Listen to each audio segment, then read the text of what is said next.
Todd. How are you? Great. Good. Good to see you, Kathleen. Thank you. I'm so happy that we had finally been able to schedule this time together. I think it's super important that our members hear from you and hear about all the things that are happening at the resort, both the resort as well as with the members, the club. And I think to kick it off, what we're all seeing a lot, but I'd love for you to talk to us about all the improvements that are going on and what's happened and where we are currently and perhaps even where we're going to go with some of these improvements. Sure. So when we took over the resort 14 months ago, we had a big job to do.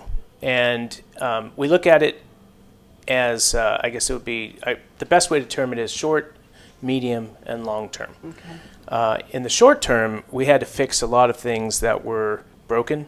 We had to really bring the resort up to the standard that we all, collectively all, think it should be. Right. And that takes time and money. Mm-hmm. There's a lot of deferred maintenance. There was a tremendous amount of infrastructure that needed to be repaired and replaced. And so we've spent the last 14 months working on those projects, some of which you would see and some of which you wouldn't see. Right. A couple of examples of things that you would see. A lot of work going on the golf course this year. We did some work last year, but the bigger projects are happening this year. Things like the cart path project, which is a 4-year project that's going to take us. And it's not quite complete yet. It's been a battle with the weather. Yeah. Was supposed to happen in December, was supposed to happen in January. Finally happened in February, but didn't get finished. And so here we are, end of March, and we're still not quite finished. But hopefully in the next 10 days when we start to see some better weather, they'll come back and finalize some of the things that they were supposed to do. So the big piles of dirt on the golf course, I promise you they're not supposed to be there forever. They are really there to help us fill back some of the cart paths that we removed so that when we do the overseeding in April, we can seed that and grow the grass where cart paths used to be. We've replaced a few bridges around. Number 8 is complete. Number 8 North is complete. Number 15 South is complete. And then the bigger project was number 17 North. That bridge was on the back of a truck and got stuck somewhere in Colorado due to the snow. So it is supposed to arrive here actually next week, beginning of April. And then it'll take about 2 weeks to get that thing placed. If you're out there, you see that the abutments have been poured. We just need to place the bridge, and then there'll be some cart path work that has to happen because of elevation changes. But we'll get that all done, and so hopefully by the end of April that'll be done. So those are the big projects out there. We're completely redoing the maintenance area for a couple of reasons. Some of it visual, but more safety. Okay. We had that's probably all in $500,000 of things that we just need to do to take care of our employees. But with the investment of $800,000 of new golf maintenance equipment, we need a place to store it and keep it in good shape. And that's really the impetus for what we're doing in the golf course maintenance area. And then the last piece will be in the I think it's the middle of April, we'll be doing a bunch of work on the driving range, on the south side of the driving range, the main part, and redoing the tee boxes there and adding a permanent mat area that can be used in times like this so we don't have to keep closing the driving range. The bigger project in the future is redoing the drainage on the golf course because it's not very good, and the guys can't drive out there with this kind of weather and pick up the golf balls because the golf carts would get stuck out there. So that will be kind of that long term. So those are some of the things we're doing on the golf course. But we've spent a tremendous amount of money on the spa. We redid the tennis courts, all new courts, court paving, new netting around the courts. A lot of work in the spa happening, most of which people can see. And we keep moving different places around the resort as things get done. Right now, by the end of this week, we'll have the construction done in the grill and by the end of April, the grill project will be redone. And it's an upgrade project. It's not meant to be a complete renovation. It's not meant to be a repositioning. It's really meant to have a product there that we can all be proud of, that doesn't have carpet that's torn and dirty. And I won't go into how ugly I thought the decor was, but it's going to be a lot better looking by the time the furniture comes in at the end of April. So excited about that project. So we have, those are sort of those short-term projects. In the medium term, we have, again, we start to look at this now into 2 and 3 years. Okay.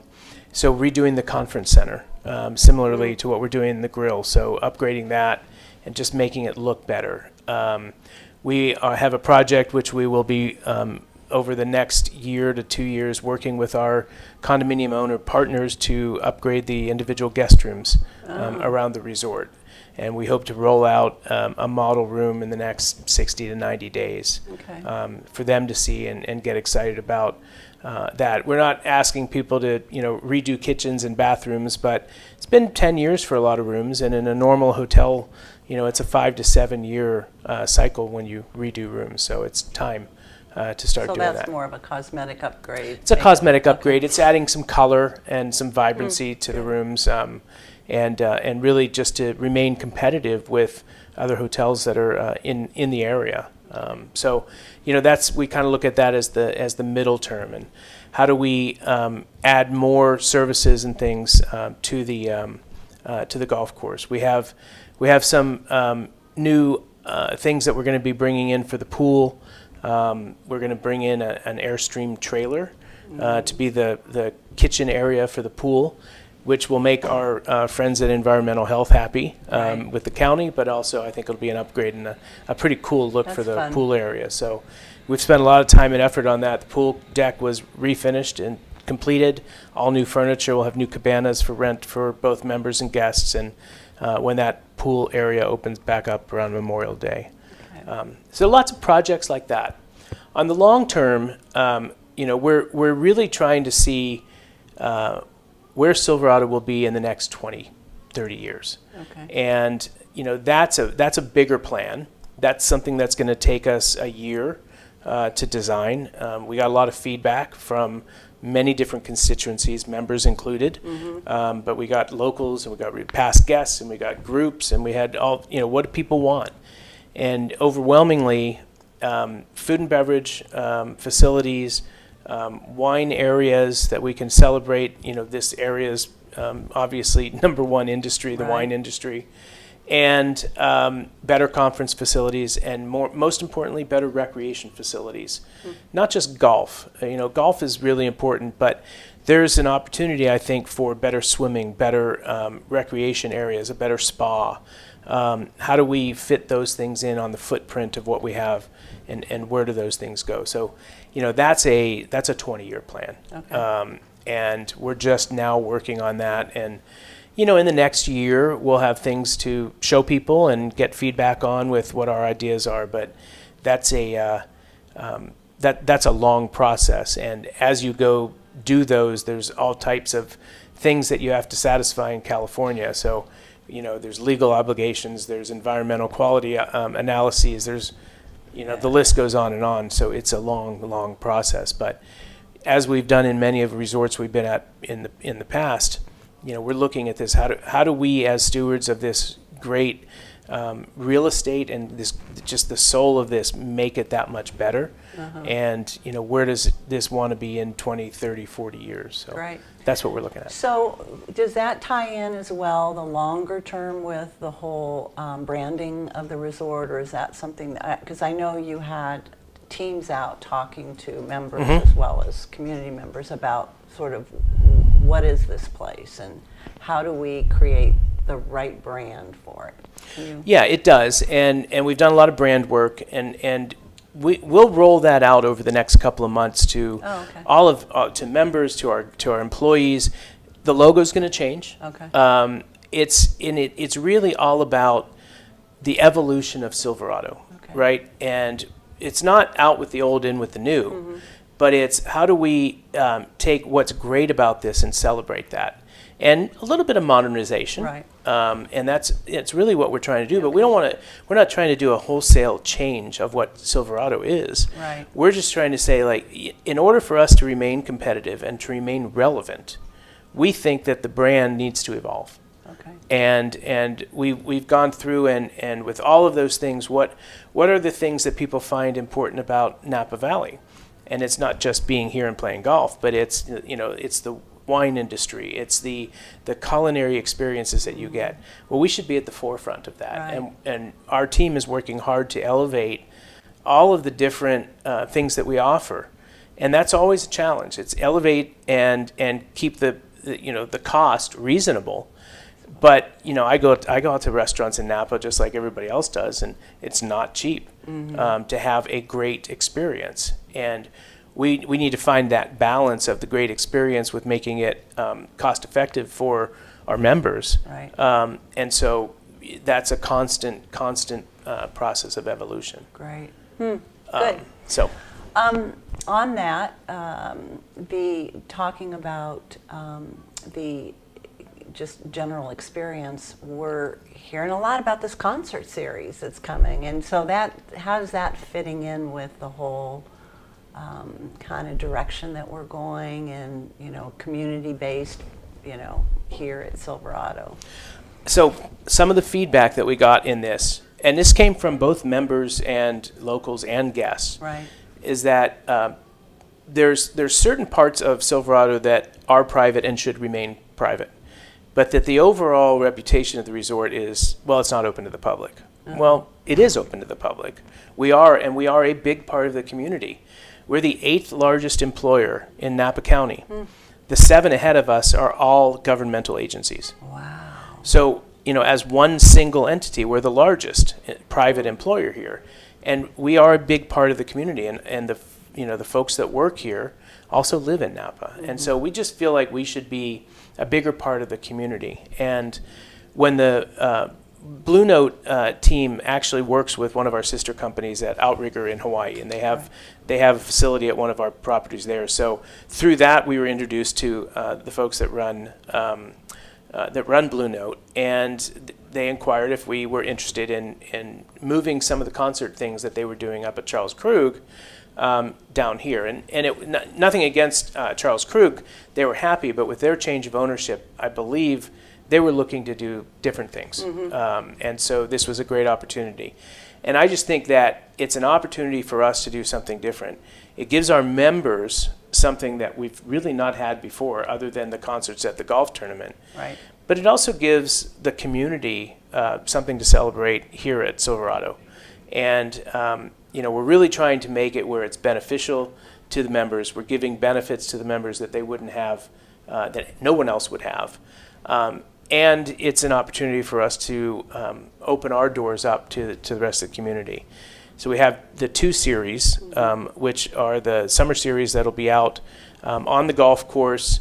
Ideally it's in the evenings, on weekends, doesn't really affect the play of golf. Right. It's not in any, we won't be closing down golf courses. There may be times on a Friday afternoon where the last tee time on the north course goes off at 3:30 or 4 o'clock, as opposed to 5:30 or 6, just so that we're not impacting that golfer's experience with a concert. But outside of that, it's not going to close. The Jazz Festival is a bigger deal, and they are buying out the North Golf Course for the weekend. And through that, we've made some accommodations for free passes with members, and as a little bit of compensation, but also to get excited about that opportunity. I think there's going to be great music. They're in and out in a week, and then we turn around, and about a month later, 6 weeks later, we have the golf tournament coming in, and then the golf tournament will have their concerts, and we're actually working with another promoter, which can't really announce yet, but the idea is to do another concert in that venue the week, a few days before the tournament starts. So we'll have more news on that in the upcoming weeks. Great.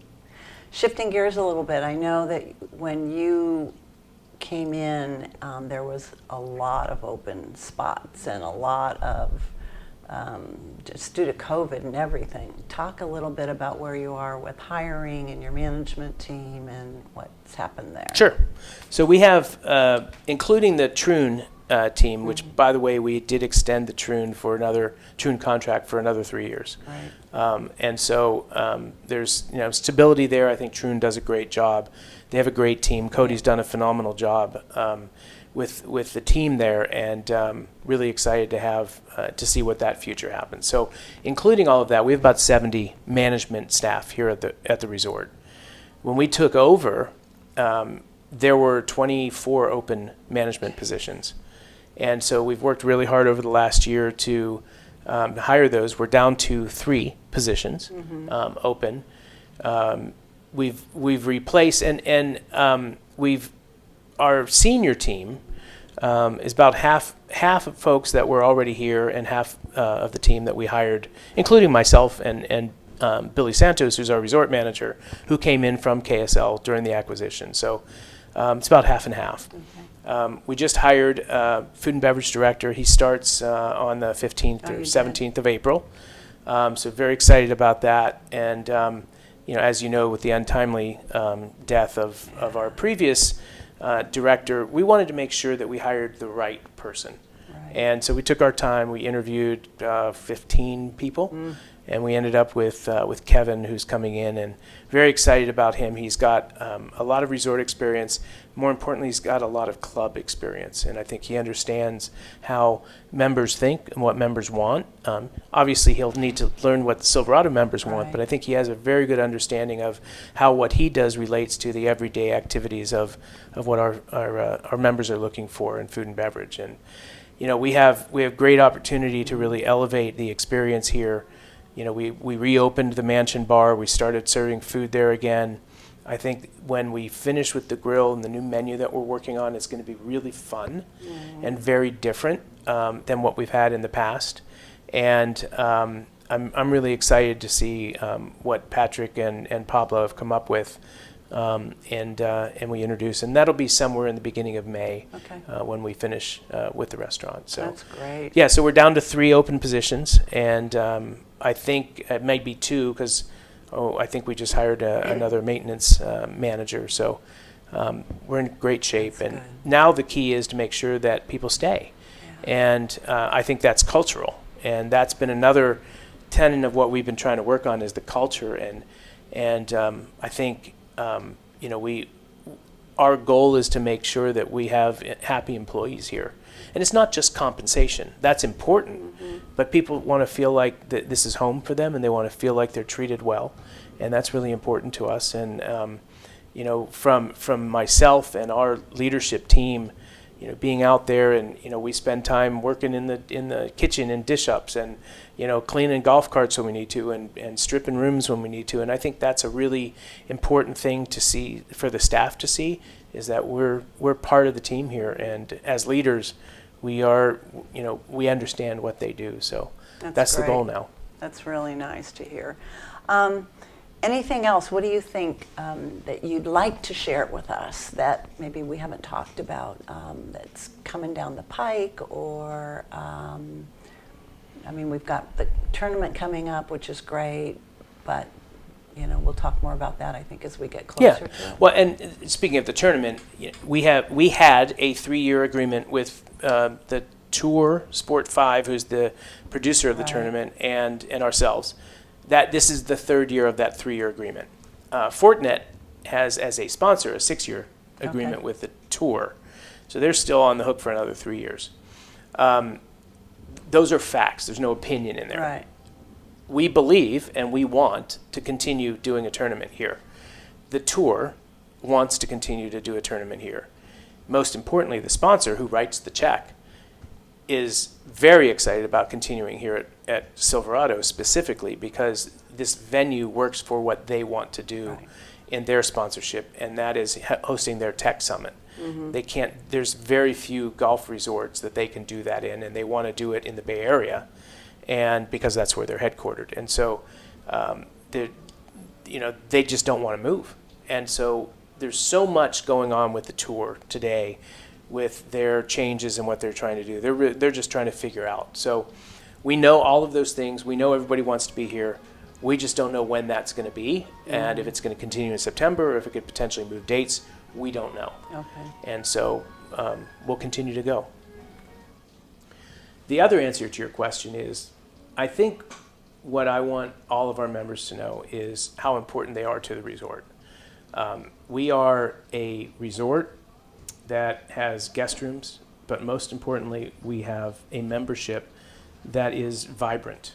And today, we have roughly 500 golf members, and there's a few other social members and along with that. And that has been pretty steady, Right. certainly over the last 12 months. And I know it changed a little bit during COVID, but the membership is very important for us. And it's economic importance, but it's also reputational importance. Mm-hmm. And I think what we're trying to do is give a better experience with value to all of our members.